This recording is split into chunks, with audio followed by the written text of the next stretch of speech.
Hello and welcome you all to my channel Cricket Data. I'm posting a video after 2 years and apologies for the delay. And Today I'm going to explore a new topic on using large language models in the field of cricket. Especially to get cricket data, it's becoming a little bit of a difficult task. So I thought, why not we use the latest technology like large language models like GPT-4o models to kind of write some simple Python functions for us to be able to get cricket data. So that's the main objective of this channel, right? So to get cricket data for all your cricket enthusiasts out there.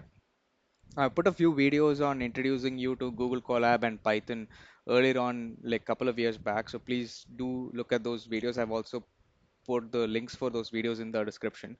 I've also written a blog for the topic which I'm covering in this video on a separate a Medium blog. So that link is also there in the description below. So please do take a look at that. And without any further ado, let me just step into the next part of the video, which is going to talk about how we can use simple uh, open source tools like ChatGPT to write simple functions in Python so that we are able to process cricket data. In this video, we'll be mainly looking at DRS data, decision review system data, so that we can use that to make clear analysis and some insights on how teams are taking DRS, how different players are using DRS, how many umpires call instances are happening, etc. So let's jump onto the video now. So as you see on the screen, this is the Chat GPT interface.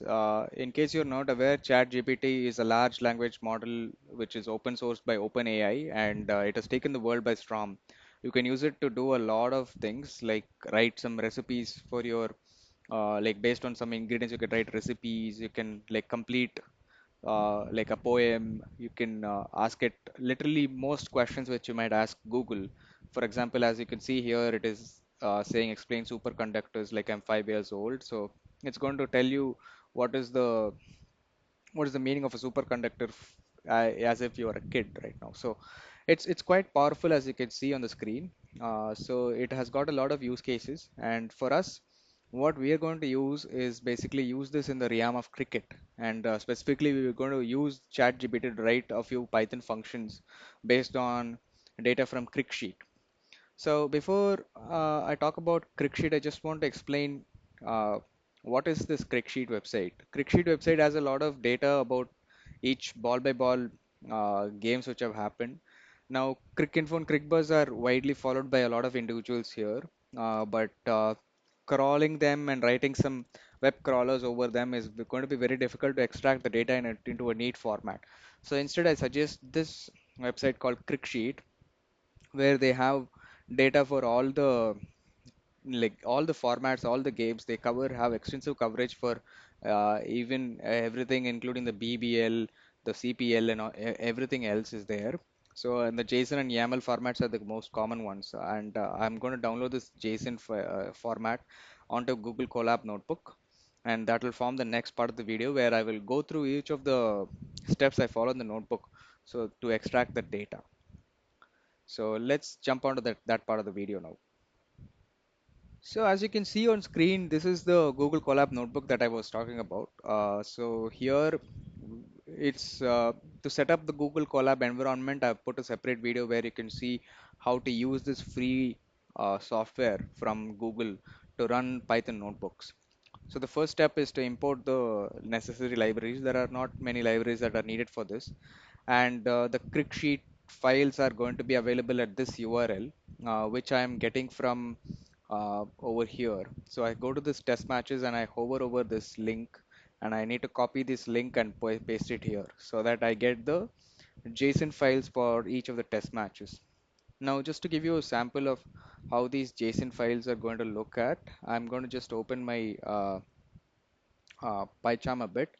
This is just an IDE where you can view the JSON file. So I've downloaded that onto my local folder, and I'm going to show you an example file here. This is the Rajkot test between England and India. And yes, you can see it has a lot of data about who are the umpires and what is the margin of India's victory, who are the players who played in that game. And for each ball, there is information on what happened. This was Jaiswal batting against Anderson. So As you can see, it basically covers all the balls of the test match.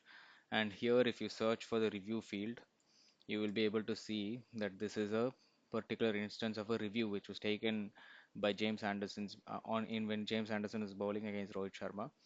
So as you can see, this review was struck down, and the umpire was Joel Wilson. So it's an unsuccessful review for Rohit. So I'm going to download this file onto this temporary storage path.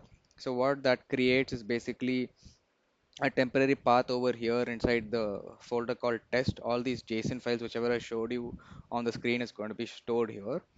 Once that is stored, what we're going to do is we have a README file in this uh, download archive where there's a readme.txt. And that readme.txt file looks something like this, where there is data about all the matches which happened, and there are a few lines about this which we don't really need. I need only the information which is contained in this list, where I need the match ID and the date which happened and between whom the match was played, etc. So that kind of information is something we need to parse. And now writing a Python function just to make this a table is very difficult, and it needs to be repeatable. That's why we need the help of tools like GPT to kind of tell us what's the best way to kind of do this. So I have a README file like this. I want to write it in Python. So what I'm going to do is just go to ChatGPT and say, I'm going to show you how to use this ChatGPT now. So here I'm going to ask it a question. Can you parse a dot readme txt file and convert it into a neat table in Python?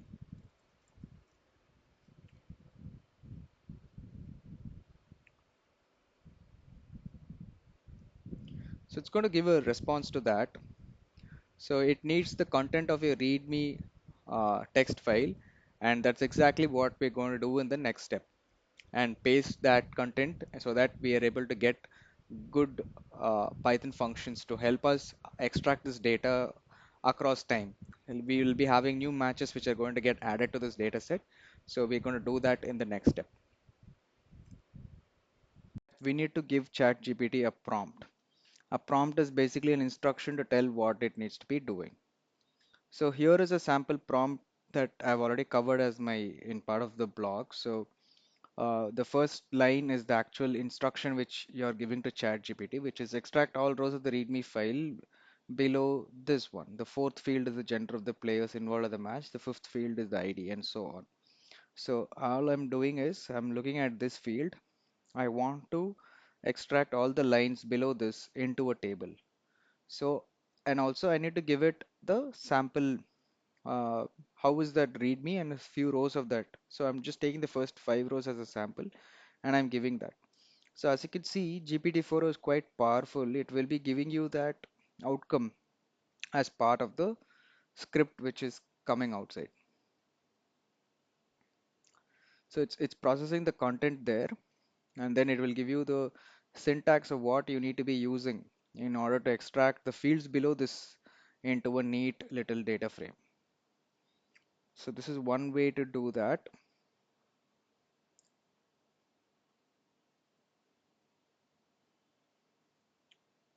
I've given another prompt where I've said provide a Python function to read this README file and give the table as output, and ChatGPT is giving exactly that.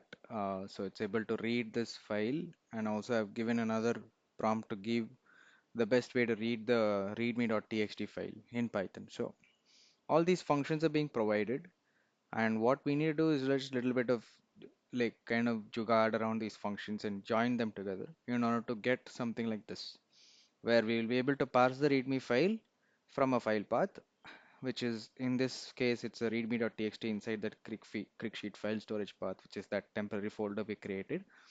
And in the end, we will be able to get this data frame, which is exactly what we wanted. And this is a scalable way which you can use every time the README file is being updated. Next up, what I do is basically send in another prompt, which is basically going to be extracting all the review fields. Now I know the review fields is of this format here, where there is this example of Kushal Mendes being given out by Taijul Islam, and the umpire being Rod Tucker in this case. So I want to extract all this information from this field. So in order to do that, I again need to give GPT an example field. So I'm going to give this same prompt here, this complete big prompt. I'm going to put it into Chat GPT. Once I do that, you'll be able to see that again it works its magic certain things. So you can skip forward to the notebook to refer to the exact code which I have written and obtained from ChatGPT partly, and I've like kind of modified that for our use case, which is basically getting in this example, it is getting the exam for the latest India versus England test at Dharamshala. It's getting all the review instances. There are 13 review instances, and just a quick check of it we can do. Let's go and check how many DRS instances were there. Cricinfo gives a very neat representation of all the DRS instances for the game. So as you can see, there are 13 instances of DRS which have been taken at Dharamshala in the Dharamshala test, and all that has been neatly collected into this data frame. Now the final step is just basically iterating through all the match IDs in that data frame which we had earlier and collecting this into a final data frame. Now, as you can see, there are 5,564 review instances which are available in this particular dataset. Now, you can see the potential of how much this data is going to be useful for you to analyze further. Like how many umpires call instances are there, who has gotten out on umpires call the most times, uh, which stadium has seen the most review instances, who has been the bowler who has got the most successful reviews, etc. There's a lot of things which you can do, and I've written a few blogs on the same as well. So please do take a look on that. And thank you for watching this video. And I hope you'll be back to this channel soon, subscribing to me also. Please subscribe to Cricket X Data, and see you all soon. Thank you.